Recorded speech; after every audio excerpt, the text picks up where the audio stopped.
wamecharuka, Wakenya si wajinga. Can we have that conversation today? Kioo cha Starabika. Alright, msikilizaji, ndani ya Kioo cha Starabika tumezungumzia story ya Njugush na Wakavinye.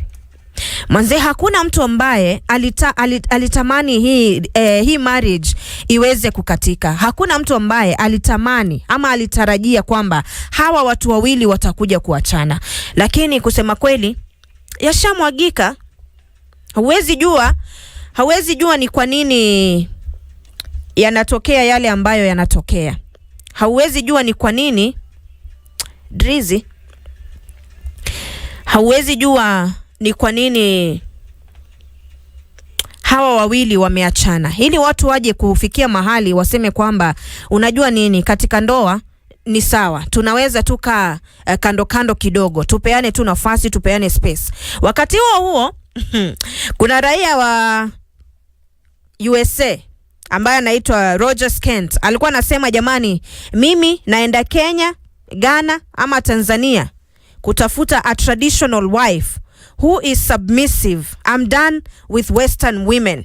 Na nikisema western sijasema watu kutoka kule upande wa Bungoma. Anazungumzia wazungu. Anasema mimi nimechoka na wazungu, nataka kuja hapa nchini Kenya ama niende Tanzania ama niende Ghana nikatafute a traditional wife who is submissive. Hivyo ndivyo anasema. Na nikawa naona comments za watu kwenye mitandao. By the way, wacha nikwambie, ni kama watu wame normalize tu toxicity kwa hizi relationships, kwa sababu hakuna mtu hata mmoja niliona katika actually watu sasa walikuwa na quote watu na kabila zao. Watu anasema kuja hapa upatane na Mkamba akufanye 1 2 3, kuja upatane sijui na Mjaluo akufanye 1 2 3, kuja upatane na watu. Ni kama sasa hivi wamenormalize, ni kama zile comments ambazo nilisoma pale, ni kama women are not submissive, are no longer submissive. Wanawake tu unaongea unasema nasema, kwa sababu sote si tuko na say. Hivyo ndo nilielewa kutokana na ile context. Na ujue kwamba comments zilikuwa nyingi. Nimeipitia baadhi ya hizi comments, na let me tell you, watu huku nje ni kama sasa hivi hakuna mtu ambaye ako willing kurudi chini ili kuweza kusuluhisha mambo. Ni kama kila mtu anataka kupimana nguvu na mwenzake. Lakini msikilizaji, tukiangalia hapa nchini kwetu, tuache kwenda kwa wenyewe. Hapa nchini kwetu, na funny enough, hata haikuwa hapa Kenya peke yake. Hata wa Tanzania nilikuwa naona wakicomment wakisema akuja hapa aone Msukuma, sijui akuja afanye nini, lakini tuyaache. Sasa hivi ukiangalia katika nchi yetu ya Kenya, ndoa nyingi sana zinavunjika, na ndoa ambazo labda tumekuwa tukiziangalia maybe kwenye mitandao ya kijamii, tunaona ni role models, tunaona hii ndoa itaenda mbali, hii ndoa ndio inafanya hata inanimotivate kutaka kuingia kwenye ndoa. Lakini mwisho wa siku nasikia kwamba hawa watu wameachana. Mimi nataka kuuliza msikilizaji, unahisi kwamba ni wapi ambapo tunakosea? Unahisi kwamba ni kwa nini siku hizi ndoa zinavunjika ovyo ovyo? Unahisi ni kwa nini siku hizi ndoa hazidumu? Despite the fact hii ndoa ulikuwa unaona inaendelea vizuri, hii ndoa ilikuwa inakupea motivation ya kutaka kuingia. Hata kama kuna kashida kwako unasema nataka ndoa yangu iwork. Lakini sasa hivi ni kama watu hawako willing. Inconvenience kidogo na mtu ashaenda. Ni wapi tunakosea? Ebu talk to me please. Ebu tuongeleshane tujue shida inaingilia wapi. 0719012700. SMS line yangu iko wazi 22277. Radio Maisha, hello. Radio Maisha. Yes, good morning.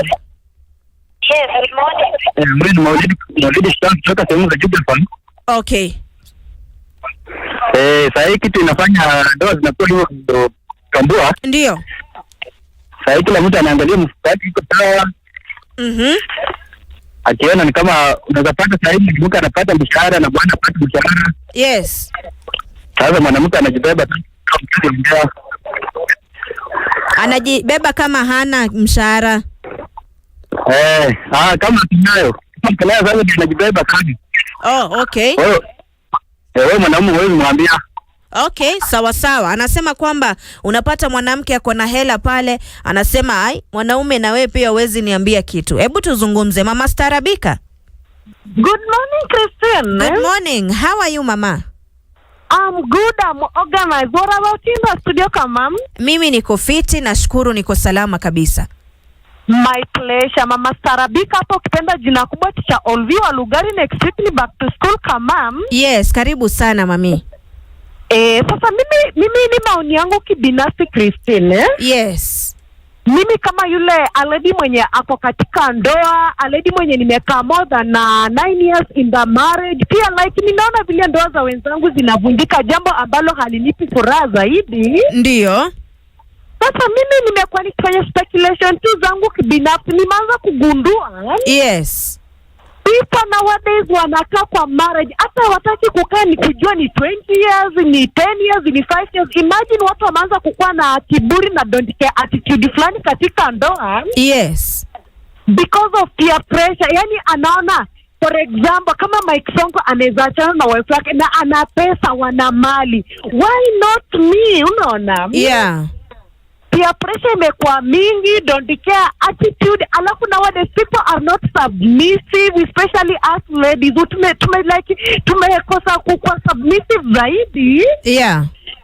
Yani kitu kidogo tu unaambia sana fara, excuse me bana, mi sizi entertain this nonsense. Hata iwe ni ile peti, unaona mwanadada amekanyaga. So kuna vitu nyimaanza kuchangia, ni people they don't care about marriage. Wameanza kuichukulia tu ni kama tu kitu hivi. They think ni ile umeenda comfort zone. Hapana, ndio iko na struggle zake, advantage na disadvantage zake, na kuvumiliana. Okay. Yeah. Sawa sawa. Asante sana Mama Starabika. Lucy. Kambua? Yes, good morning Mama. Morning, how are you? I'm very good. How are you? Kisumu tuko poa. Karibu sana mami. Tunashukuru Mungu. All right. Kambua? Yes. Submissive ya siku hizi si kama ile ya wazazi wetu. Unasema kwamba watu hawana unyenyekevu katika ndoa. Siku hizi kile kinafanya ndoa zinaharibika kwa haraka. Yes. Ni ile tumekutana nikaona uko na nini. Okay. Kama unaweza niweka poa na sijijua tabia zako. Ndio. Naingia na wewe kwa ndoa ndio at least ni ile maisha nataka. Okay. Unajua kitambo wazazi wetu ilikuwa baba ndio anafanya kuleta chakula kwa meza na mama anakaa nyumbani akilea watoto. Ndio. Lakini siku hizi wanawake pia wako empowered, pia wanatoka. Ndio. Sasa nikikuja na pesa yangu na ule na pesa yake, kitu yangu inafura pia, sitaki kumheshimu mume wangu. Okay. Sasa kitu yenye inaweza kuwa mzuri hapa. Yes. Kama umepatana na mwanaume ama mwanamke. Ndio.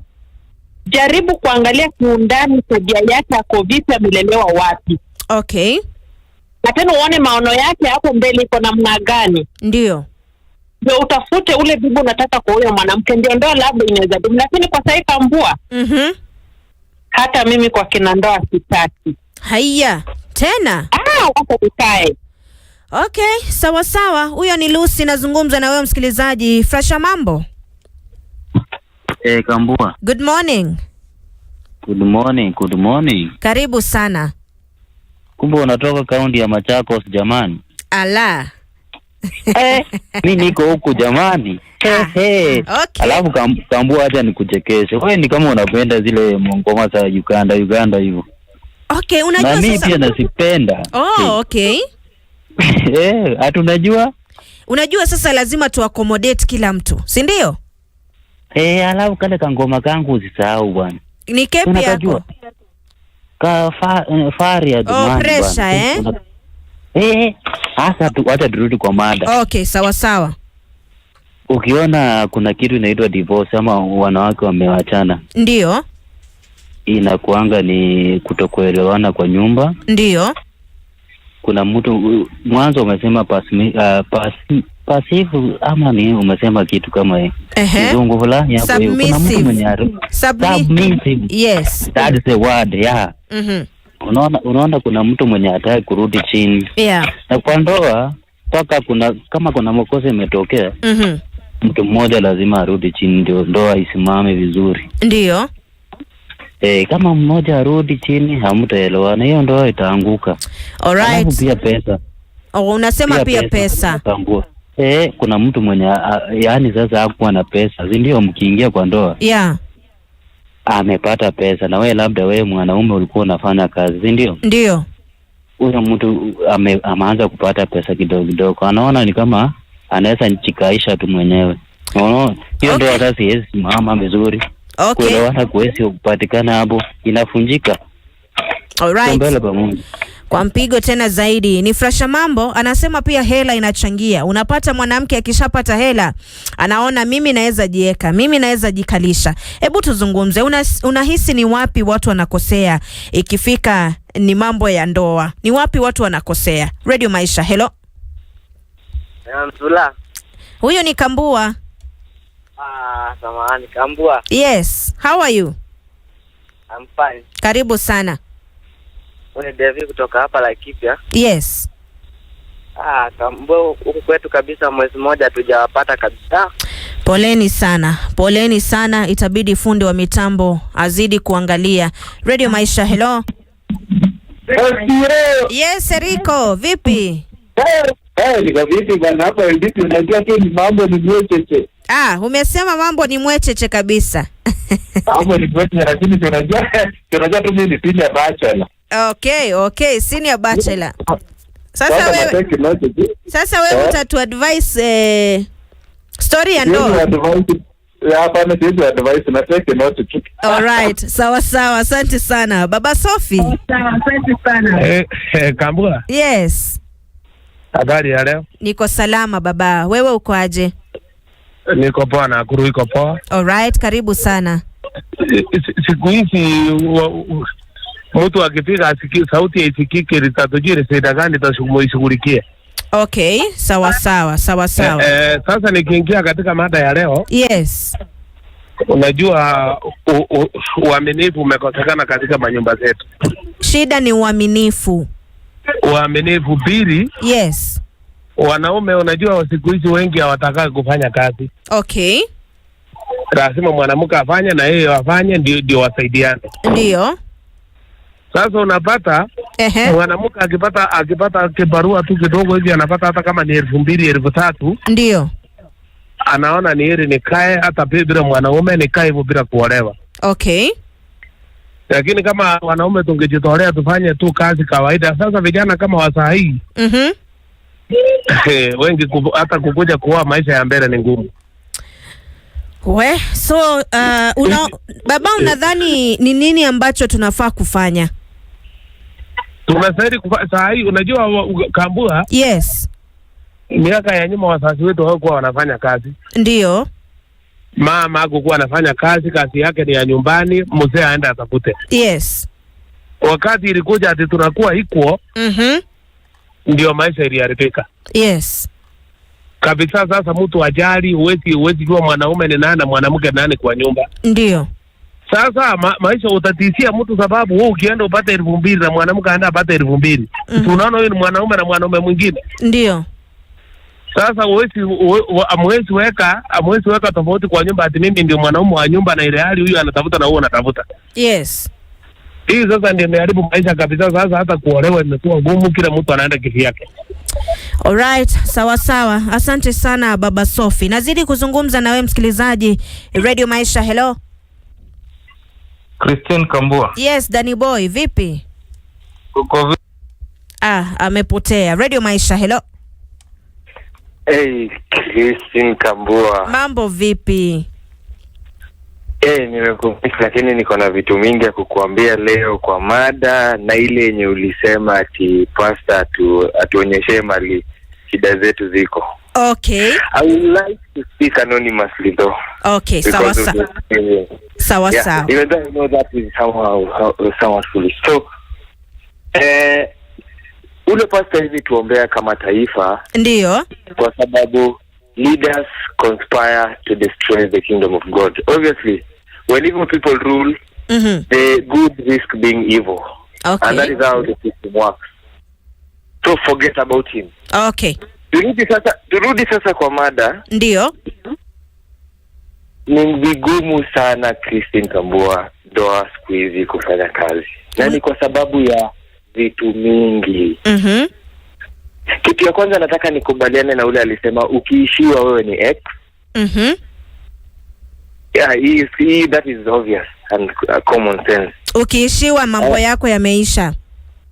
Yeah, ukiishiwa wewe ni ex. Okay. Haya.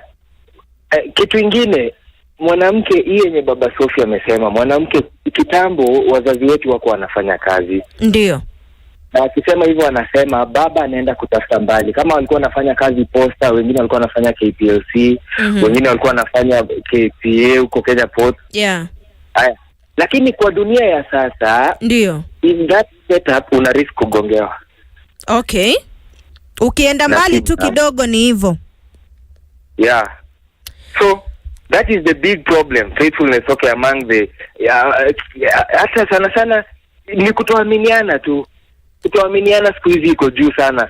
Like Christine Kambua, it is better for you. Wewe unaona ni better for you to not trust me than trust me. And that is imekuwa kama normal. Na inachangiwa tena na matendo na hii simu, kila kitu, kama bibi yako ama bwanako kila siku wako TikTok 24/7 ama IG. As a normal man, hata kama tuseme tuweke trust aje, utakuja kweli, will you trust fully? I don't think so. No.